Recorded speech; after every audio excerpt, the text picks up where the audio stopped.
राहुल गांधी ने कल फिर से मोदी जी से कुछ सवाल पूछे हैं, चाइना को लेकर ट्वीट किया है। तो चाइना के एजेंट जो हैं, मतलब एजेंट नहीं, सॉरी, चाइना का दलाल है, एजेंट तो बहुत इज्जत वाला नाम है।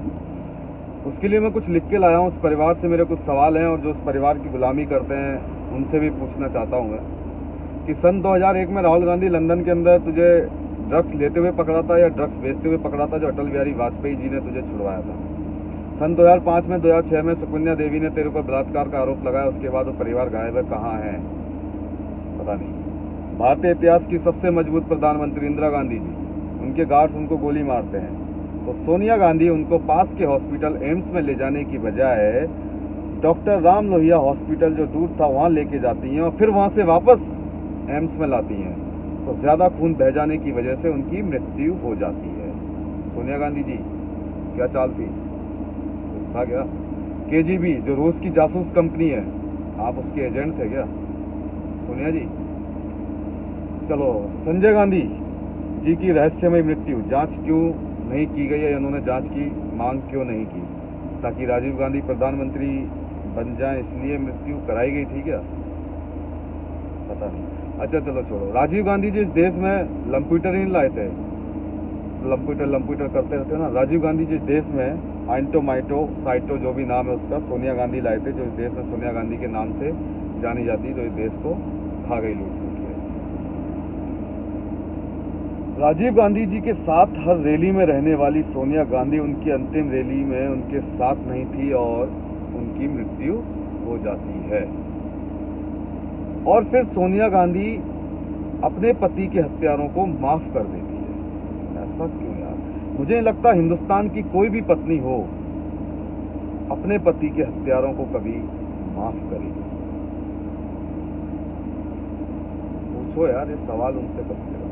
ये स्विट्जरलैंड की कोई पत्रिका थी, उसके अंदर कहा गया था कि राजीव गांधी के $2 मिलियन स्विस बैंक में थे, जो उनकी मृत्यु के बाद सोनिया गांधी को मिल गए। राजेश पायलट रोड एक्सीडेंट मृत्यु, जांच क्यों नहीं की गई? लाल बहादुर शास्त्री रहस्यमय मृत्यु, जांच क्यों नहीं की गई? सन 1982 में IIT दिल्ली के पास माधवराव सिंधिया जी और सोनिया गांधी जी एक कार में थे, रात को 2 बजे अकेले, उनका एक्सीडेंट हो गया था। माधवराव सिंधिया जी के साथ वैसे आपका चल क्या रहा था? चलो छोड़ो यार। लेकिन उसके बाद फिर माधवराव सिंधिया जी उनके धीरे धीरे आलोचक बन गए सोनिया जी के, तो फिर प्लेन क्रैश में उनकी भी मृत्यु हो गई। सोनिया जी अपने रास्ते के कांटों को क्या धीरे धीरे हटा रहे थे क्या आप? अच्छा चलो छोड़ो। मैं ये कह रहा था, एक तो एमओ मथाई जी की रेमिसेंस ऑफ द नेहरू एज एक किताब है जिसमें गांधी परिवार का इतिहास लिखा हुआ है। उस किताब को कांग्रेस पार्टी, मतलब इस गांधी फैमिली ने बैन कर दी। उस किताब को ये मार्केट में आने नहीं दी, लेकिन अभी ऑनलाइन कहीं मिल जाएगी। अगर आपको पूरा इतिहास, काला इतिहास इनका जानना हो तो आप उसको पढ़ सकते हैं। अच्छा, मुझे एक ये होता कि एंटिक सामान जो होता है हिंदुस्तान का, तो यार उसको क्या बोलते हैं मुझे पता नहीं, जो बहुमूल्य एंटिक सामान होता है, सोनिया गांधी जी उसको डेली आप दिल्ली से चेन्नई होते हुए रोम भेजती थी क्या इंटरनेशनल मार्केट में? उसके लिए 1993 में CBI ने FIR भी दर्ज की थी आपके नाम की। लेकिन फिर आपने मध्य प्रदेश के CM अर्जुन सिंह जी, जो आपके बहुत खास थे, कला विशेषज्ञ मर्तन सिंह, पाकिस्तान की मुनीर फरीदा, ISI एजेंट सलमान तासीर लिट्टे की मदद लेके अपना सब कुछ दबा लिया था आपने। फिर उसके बाद कुछ खुला नहीं और आपका नाम बिल्कुल दब गया था। ऐसा क्यों? यह एक KN राव की बुक थी, द नेहरू डायनेस्टी। उस बुक के अनुसार मोहम्मद यूनिस और इंदिरा गांधी जी के नाजायज संबंध थे, उसकी वजह से संजय गांधी जी उनके पुत्र थे, ये कहा जाता है। वो राजीव गांधी और मोहम्मद यूनिस और इंदिरा गांधी जी के नाजायज संबंध की वजह से संजय गांधी जी उनके पुत्र थे, ये उस बुक के अंदर कहा गया है। और संजय गांधी इंदिरा गांधी जी से बहुत नफरत करते थे और बुक के अनुसार संजय गांधी ने इंदिरा गांधी के ऊपर हाथ भी उठा दिया था, ऐसा उस बुक में लिखा गया है। ये मैं नहीं कह रहा। और ये सब लोग वो हैं जो उस समय कांग्रेस के अंदर, कांग्रेस पार्टी के अंदर कैबिनेट मंत्री या बड़े बड़े कोई विदेश मंत्री, वो सब लोग थे। ये बात मैं नहीं कह रहा, ये बात उन्होंने कही है। क्योंकि क्या है ना कि कांग्रेस ने कई इतिहासकारों को, कई लोगों को पैसा और बड़े बड़े पद देकर उनको दबा लिया और उनसे जो मन चाहा वो करवाया है। और उन लोगों ने किया है पैसों के दबाव में या बड़ी बड़ी कुर्सियों के चक्कर में देश को बेच खाए लोग। इन्होंने देश की बत्तियां इन्होंने बहुत झोल किए हैं, लेकिन अभी भी लोग गांधी परिवार की क्यों गुलामी करने में लगे हैं, ये बात मुझे अभी तक समझ में नहीं आ रही है। प्रियंका वाड्रा जो अभी विकास दुबे की जांच पर सवाल उठा रही हैं।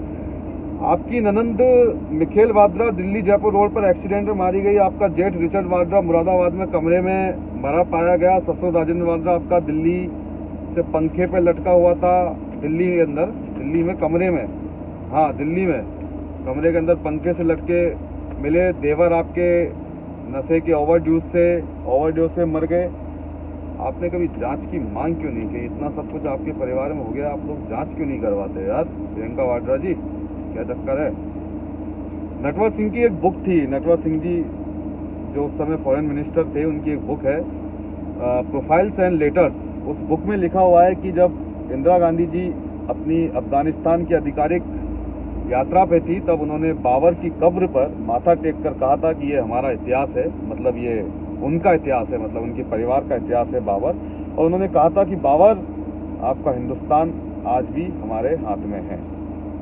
उसके पीछे कारण क्या था? और शायद नटवर सिंह जी जो हैं वो आगे लिखते लिखते बहुत सारी बातें छुपा गए, क्योंकि जिस समय वो किताब लिख रहे थे उस समय गांधी परिवार यानी कि सोनिया गांधी, प्रियंका गांधी ने बहुत चक्कर काटे उनके घर के। वो पता नहीं क्यों लिख गए, मुझे मतलब क्यों रुक गए वो, सच्चाई लिखते लिखते, ये मुझे पता नहीं है, तो वही जानते होंगे। कहने का मतलब ये है कि यार इस परिवार ने बहुत लूटा है, इस देश को बहुत बर्बाद किया है, और इसलिए मैं इस परिवार के बहुत विरोध में हूँ। और बातें सिर्फ यही सवाल ही नहीं है, और भी बहुत सारी कहानियाँ हैं इनकी, जो इनका इतिहास जो है, इनका काला इतिहास जो है, जो आपको बहुत सारी किताबों में मिल जाएगा। ऐसी ऐसी किताबें हैं जो इन्होंने बैन कर दी हैं, जो इन्होंने इंडियन मार्केट में आने ही नहीं दी, लेकिन आप अगर ढूंढने जाओगे तो आपको इनका काला इतिहास मिल जाएगा। बहुत लूटा है इन्होंने। और वैसे भी अभी एक कौन सी थी यार, वो 2012 के अंदर कोई बिजनेस राइडर करके थी, या कोई जो पत्रकार थी, जिसने कहा था कि विश्व की चौथी रिचेस्ट महिला है, मतलब पॉलिटिशियन महिला है सोनिया गांधी। तो ये पैसा वो इटली से तो लेकर आई नहीं थी, इसी देश को लूटा है। फिर बात करते हो गरीब किसान भाइयों की और बहनों की कि गरीबी हटाओ। अभी भी 72 साल बाद भी ये लोग गरीबी हटाने की बात कर रहे हैं। और एक वो चर्सी रोज चाइना को लेकर सवाल पूछता है, क्या भैया चाइना से पैसा आता है कि तेरा, दलाल कहीं के। चलो, तो इसलिए आप लोग खुद सोचो कि आप किन लोगों की गुलामी कर रहे हो। मैं कांग्रेस पार्टी की बात नहीं करता, मैं इस परिवार की बात करता हूँ जो इस देश को लूट के और खा चुके हैं, जिन्होंने पूरे देश को, इनके ऊपर जांच क्यों नहीं हुई कभी, इनका क्या कुछ क्यों नहीं हुआ, ये तो पता नहीं। क्योंकि सिस्टम में करप्ट एक आदमी नहीं होता, पूरा सिस्टम करप्ट होता है, तो वो सब कुछ छुपा रहता है। जय हिंद।